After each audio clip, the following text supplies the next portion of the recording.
اب نوٹ کر لیجئے، یہ کتابیں اگر آپ پڑھنا چاہیں تو کتاب الملاحم میں پڑھیے۔ بدترین عذاب عربوں پر آیا کھڑا ہے، سروں پر تنا ہوا ہے، بدترین۔ ایسی جنگ ہونی ہے الملحمۃ العظمیٰ، جس کو کہ میں بھی آپ کے گواہی پیش کر دوں گا، جسے کہا گیا ہے دی لاسٹ کروسیڈ۔ بش نے بھی کروسیڈ کا لفظ بول دیا تھا، پھر واپس لیا اس نے۔ نکل جاتی ہے جس کے منہ سے سچی بات مستی میں، فقیہ مصلحت بین سے اور ہندے بادہ خار اچھا، کروسیڈ کہہ کر پھر واپس لیا۔ یہ کروسیڈ،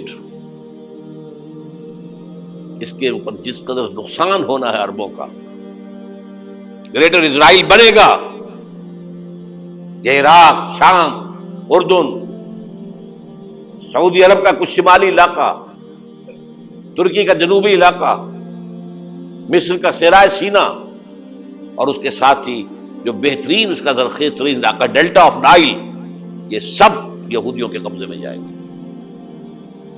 اس کو حدیث میں کہا گیا الملحمۃ العظمیٰ۔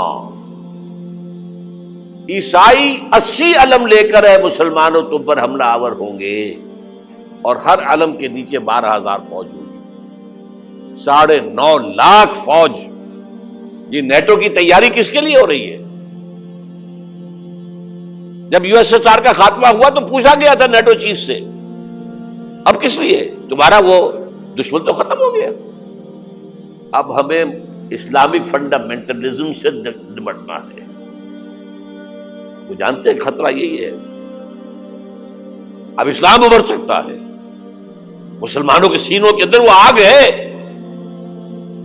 اوپر خاکستر آ گیا ہے، تم پہ اٹھانا بیٹھنا، یہ اندر تو انگارہ ہے، اوپر سے راکھ ہے، اس سے دھوکہ نہ کھا جانا ان کے دلوں کے اندر۔ اور بش نے کہا تھا مسلمان چاہتے ہیں کہ ہسپانیہ سے لے کر انڈونیشیا تک نظام خلافت قائم کریں، اور میں حیران ہوا تھا کہ اس کمبخت کو ہسپانیہ کا خیال کیسے آ گیا؟ ہمیں تو کبھی آتا ہی نہیں، اب ہم تو بھول گئے، وہ تو 500 برس پرانی بات ہے جبکہ وہاں سے ہمیں نکال دیا گیا تھا۔ اگرچہ اقبال نے کہا تھا ہے ارض فلسطین پہ یہودی کا اگر حق، ہسپانیہ پر حق نہیں کیوں اہل عرب کا؟ ہسپانیہ میں تو 800 سال حکومت کی مسلمانوں نے، اور ابھی 500 برس ہی گزرے ہیں نا۔ یہودی تو ارض مقدس سے 2000 سال نکالے گئے، انہیں لا کے آباد کیا گیا، عربوں کے سینے میں خنجر بھونک دیا گیا۔ وہ چھوٹا سا ملک جو چاہتا کرتا، کوئی پوچھنے والا نہیں۔ امریکہ جیسے اپنے بیٹے کی حفاظت کرے ویسے کرتا ہے اس کی۔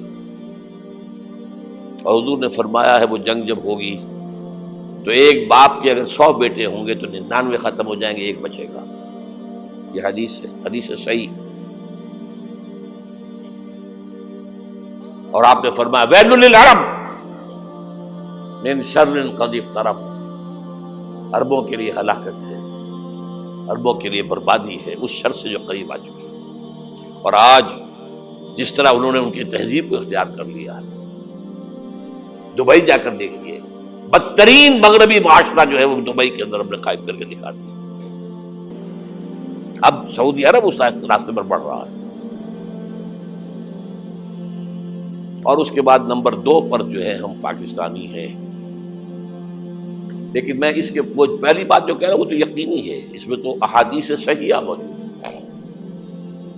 اگرچہ اس کے بعد پانسا پلٹے گا، پھر حضرت مہدی کا ظہور ہوگا، حضرت عیسیٰ کا نزول ہوگا، اور وہ گریٹر اسرائیل گریٹر گریو یارڈ بنے گا یہودیوں کا، ایک ایک یہودی قتل ہوگا اور دفن ہوگا۔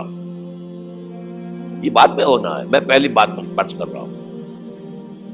وہ پانسا پلٹے گا جب پلٹے گا، ابھی جو سامنے ہے وہ کیا ہے؟ جس ملحمۃ العظمیٰ کہا حضور نے، جسے آرمگیڈون کہتے ہیں عیسائی۔ آرمگیڈون کی اگر کہیں جا کر آپ دیکھیں گے، آپ ڈکشنری میں مانی تو کیا لکھا ہے؟ A very big war which will be fought between the forces of evil and good before the end of this world۔ اس دنیا کے خاتمے سے پہلے خیر اور شر کی قوتوں کے درمیان بہت بڑی جنگ ہوگی۔ ارمجدون اسے کہتے ہیں عربی میں، اور آرمگیڈون اسے کہتے ہیں انگریزی کے اندر۔ اور یہ بائبل کی آخری کتاب کے اندر ہے، جو اس میں کہ مکاشفات یوحنا، ریولیشنز آف سینٹ جان. یہ تو میں کہہ رہا ہوں یقین کے ساتھ، اور زیادہ دور نہیں ہے، آیا چاہتا ہے. اس لیے کہ یہودیوں کا اور عیسائی جو کنزرویٹوز ہیں، نیو کنزرویٹوز، ان کا 5 نکاتی ایجنڈا ہے متفق علیہ، جس کے تحت کہ یہ جنگ صلیبی شروع کی گئی ہے. تو سن لیجئے آپ. آرمیگیڈون نمبر 1، گریٹر اسرائیل قائم ہو جانا اس کے نتیجے میں نمبر 2، مسجد اقصی اور قبۃ الصخرہ کو گرانا نمبر 3، وہاں 3rd ٹیمپل، وہ مسجد جو حضرت سلیمان نے بنائی تھی 1000 قبل مسیح میں، پھر برباد کی تھی نبوکدنضر نے، دوبارہ بنائی گئی، پھر دوبارہ ختم ہوئی 70 عیسوی تک گری پڑی ہے. ان کا خانہ کعبہ گرا ہوا ہے 70 عیسوی سے لے کر آج تک. ایک دیوار ہے ویلنگ وال، جہاں جاتے ہیں، روتے ہیں، پیٹتے ہیں، ماتم کرتے ہیں، وہاں وہ بنے گا 3rd ٹیمپل. اور نمبر 4، اس میں لا کر رکھا جائے گا تخت حضرت داؤد کا. یہ تخت کہاں ہے اس وقت؟ یہ لندن شریف کے اندر، جو ان کی پارلیمنٹ کا جو چرچ ہے، ویسٹ منسٹر ایبے، اس میں رکھا ہوا ہے. ایک پتھر تھا جس پر بٹھا کر حضرت داؤد کی تاج پوشی ہوئی، پھر حضرت سلیمان کی ہوئی، پھر وہ پتھر رکھ دیا گیا جب حضرت سلیمان نے بنایا ہیکل مسجد اقصی، وہاں رہا وہ. ہر بادشاہ جو تھا یہودی اسی کے اوپر بٹھا کر اس کی تاج پوشی ہوتی تھی. سن 70 میں ٹائٹس نے گرایا اسے، ہیکل کو، وہ پتھر لے گیا، وہاں سے روم گیا، روم سے آئرلینڈ گیا، آئرلینڈ سے اسکاٹ لینڈ آیا، اسکاٹ لینڈ سے انگلینڈ آیا، اور اب وہ رکھا ہوا ہے 14ویں صدی عیسوی سے آج تک. وہ ویسٹ منسٹر ایبے میں رکھا ہوا، ایک کرسی کی سیٹ میں اسے بنا دیا گیا ہے تخت کی شکل میں. اب انگریزوں میں کوئی ملکہ ہو، کوئی بادشاہ ہو جس کی بھی تاج پوشی ہونی اس میں ہو، یہ لا کر رکھا جائے گا 3rd ٹیمپل میں. اور اس پر یہودیوں کے خیال کے مطابق ان کا مسیحا آئے گا جو مسیح دجال ہوگا. عیسائیوں کے خیال کے مطابق حضرت عیسیٰ آئیں گے، وہ ہمارا بھی خیال ہے حضرت عیسیٰ آئیں گے علیہ السلام. بہرحال یہ تو بعد کی باتیں ہیں نا. اس وقت جو میں عرض کر رہا ہوں، عربوں پر بہت بڑا عذاب، اور پاکستان کا معاملہ البتہ یہ ہے، میں یقین سے نہیں کہہ سکتا. ہینگنگ ان دی بیلنس، ہو سکتا ہے اللہ تعالیٰ ہم پر رحم فرمائے، ہو سکتا ہے، اگرچہ اس کی کچھ شرائط ہوں گی. چمن کے مالک اگر بنا لیں موافق اپنا شعار، اب بھی چمن میں آ سکتی ہے پلٹ کر چمن سے روٹھی بہار، اب بھی ہو سکتی ہے. اور یہ بھی ہو سکتا ہے کہ اللہ تعالیٰ نے معجزانہ طور پر ہمیں ملک دیا، ہم نے اللہ سے بدعہدی کی، وعدہ خلافی کی، غداری کی، لہذا سزا دی جائے اور ہم سے یہ ملک چھین لیا جائے. It's just possible. دور نہ سمجھے، اسے انہونی بات نہ سمجھے. جو گھیراؤ ہو رہا ہے آپ کے مغرب میں نیٹو فورسز اور مشرق میں بھارتی فورسز گدھوں کی طرح بیٹھے ہوئے انتظار کر رہے ہیں پاکستان اور ڈسٹیبلائز ہو جائے، یہاں اور بدامنی ہو جائے. اب لاہور میں پھر آج دھماکے ہو گئے ہیں. 2 دن پہلے کا دھماکہ میں سہ کے آیا ہوا ہوں، آپ کے سامنے بیٹھا ہوں. وہ جانیں بچی ہیں جو ہماری اکیڈمی کا حشر ہوا، تو میں آپ کو نہیں بتا سکتا. یہ سارا کیوں ہو رہا ہے؟ تاکہ یہاں بدامنی ہو جائے اور ہمیں جواز مل جائے.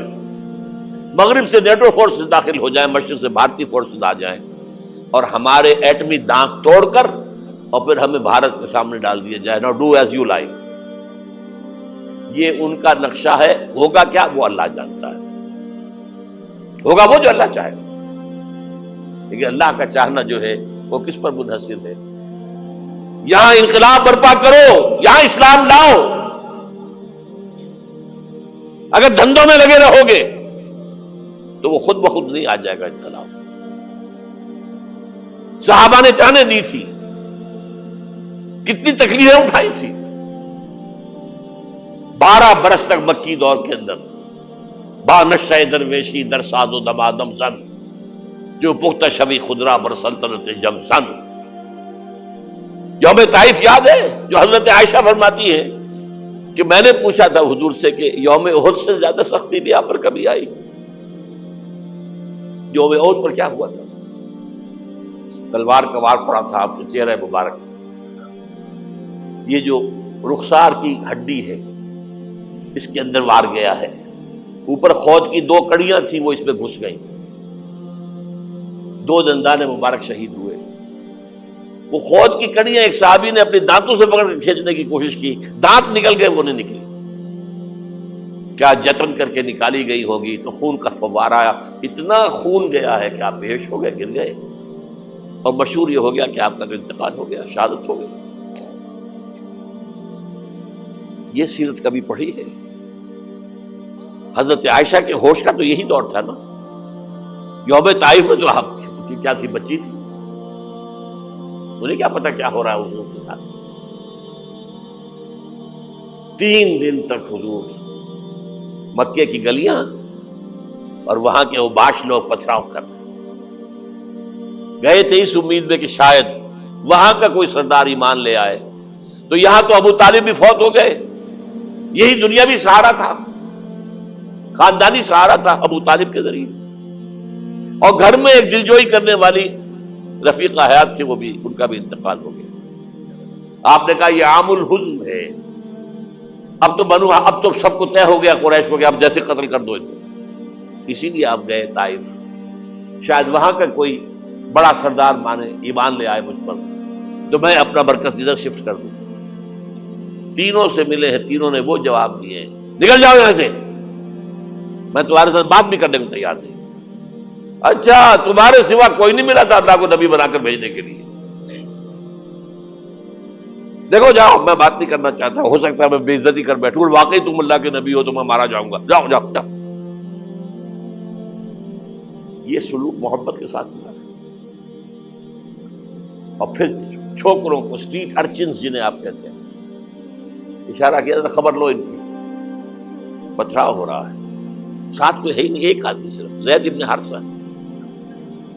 اب سامنے سے پتھر آ رہے ہیں تو حضرت زید آگے آ جاتے ہیں، ڈھال بنتے ہیں، مجھے لگے پتھر حضور کو لگے، آپ پیچھے سے آ رہے ہیں، چاروں طرف سے تو ڈھال نہیں بن سکتا ایک شخص، جسم لہو لہان،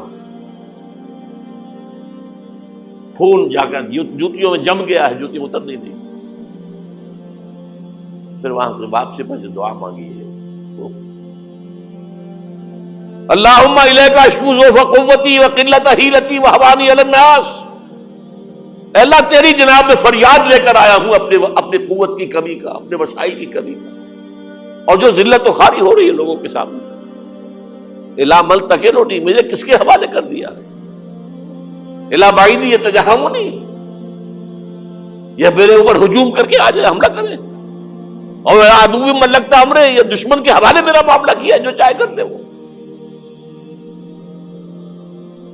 لیکن پھر عبدیت غالب آتی ہے، ان لم یکن علی غضبک فلا ابالی،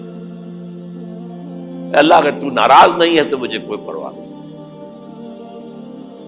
سر تقدیم خم ہے جو مزاج یار میں آئے، مجھے اندیشہ یہ ہے کہ تو ناراض تو نہیں ہوئی،